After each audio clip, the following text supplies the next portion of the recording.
second graders, Miss Christie here, wishing you guys the best summer, and I miss you all and wish I could actually see you in person like we all do. But I picked out a story for Read Aloud that I think you will all enjoy, and you will have some connections to it.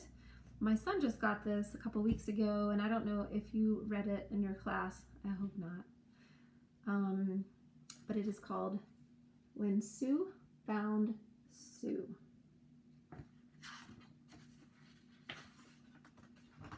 Sue Hendrickson was born to find things.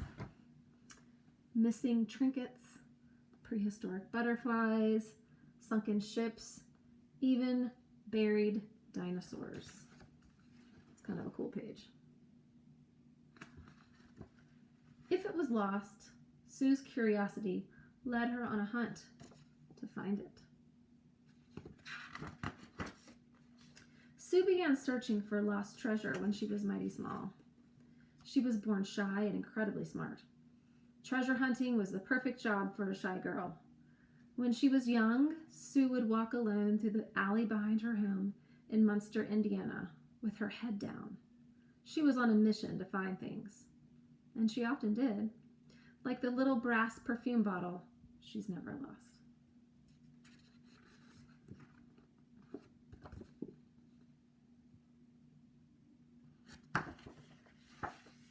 She wasn't like other kids, so shy and smart. Sue gobbled up books the way other kids gobbled up ginger snaps, head down, a book a day. Sue learned things all on her own. She dialed her curiosity up high and discovered everything about anything that interested her.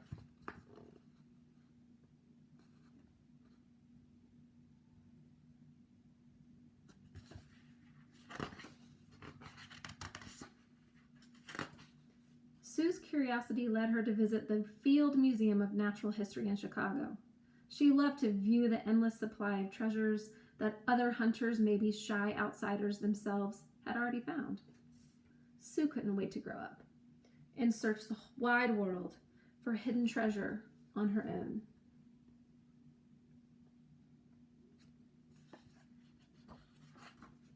At the age of 17, she launched her life of discovery, traveling, living outdoors, supporting herself, and finding things. One curiosity always led to another, and for the first time, Sue joined teams of curious, dedicated treasure hunters, diving first for tropical fish, and then for lost boats, lost airplanes, and even lost cars. Eventually led Sue to search Dominican amber mines for extinct prehistoric butterflies, to search the deserts of Peru for prehistoric whale fossils, and finally, to search the hills of western South Dakota for dinosaur fossils.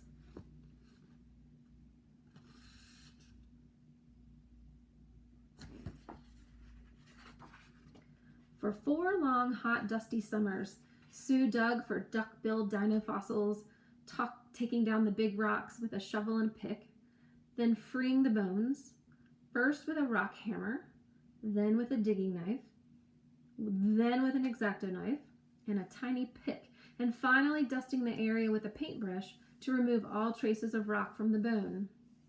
No showers for washing, no beds for sleeping, no escape from the beating sun, but still, Sue was part of a team.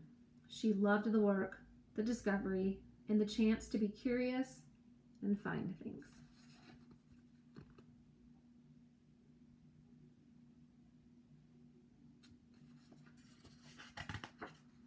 During the last weeks of her 4th summer of digging for duck bills in the blistering heat, Sue Hendrickson felt pulled to a sandstone cliff, far off in the distance.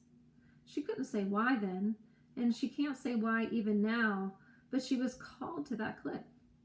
And on August 12th, 1990, when her team headed into town to fix a flat tire, Sue finally followed her curiosity.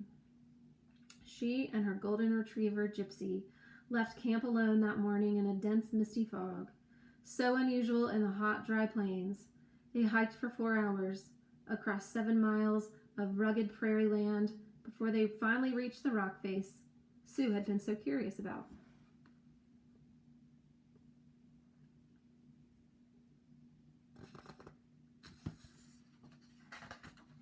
Sue and Gypsy stood below the 60-foot high towering cliff of tan and gray rock. I walked around the base of the cliff with my head down, watching the ground. About halfway along, I noticed a few pieces of what looked like bones. Then I looked up.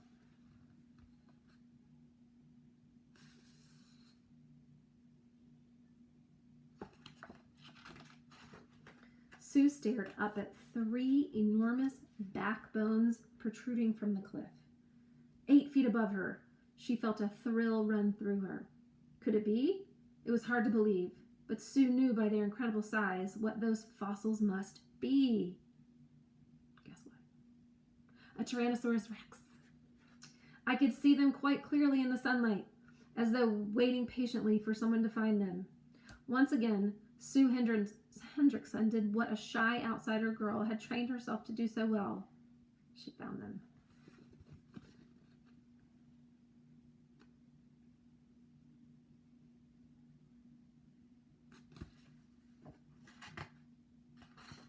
She rushed back to the campsite, humming with the excitement, the happiness and the thrill of her find. She couldn't wait to tell the others. A Tyrannosaurus Rex! Her team immediately named the dinosaur Sue the T-Rex. After Sue Hendrickson, the finder, then they raced to free the T-Rex from her cliff.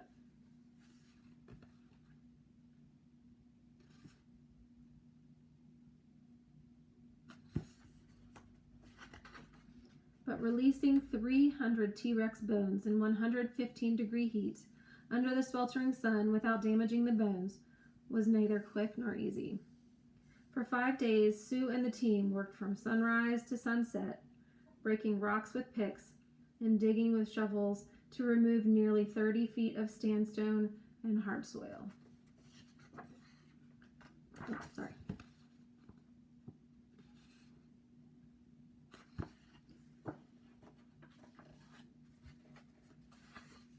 At last, the bones appeared.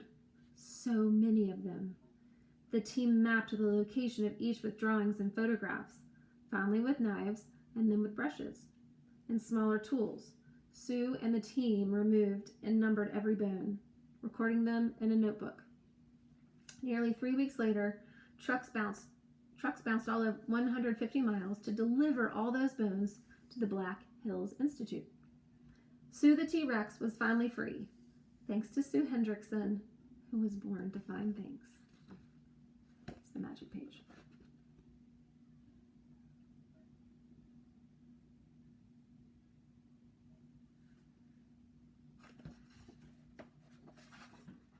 After a long dispute about ownership, Sue the T-Rex went to auction.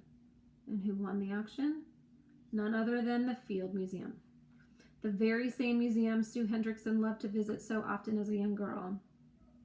Walk into the Field Museum of Natural History in Chicago.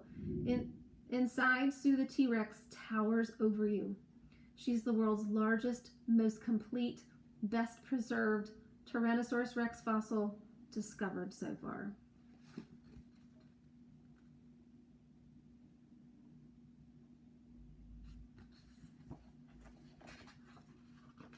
And she was found by Sue Hendrickson, that once shy girl, so different from the others, whose curiosity has always led her to find things, and always will. And this is a true story.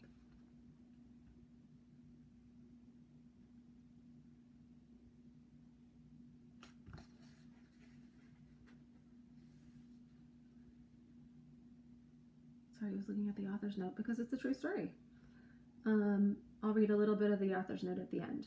Born on December 2nd, 1949 in Chicago, Illinois, Sue grew up in Munster, Indiana as a shy child and voracious reader who was always on the lookout for treasures.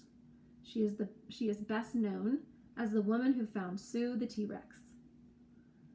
90 years after the first T-Rex skeleton was found in 1900, Sue Hendrickson found the skeleton that became known as Sue. While many other T-Rexes are represented by a few important bones, Sue the T-Rex is more than 90% complete. She is the largest, most complete, and best preserved T-Rex ever found. What's more, when she found, her bones were in excellent condition, rather than the fragile state in which many fossilized bones are recovered. Anyway, I hope you enjoyed it. And I hope you have a great summer, second graders. And I'll see you next year. All right?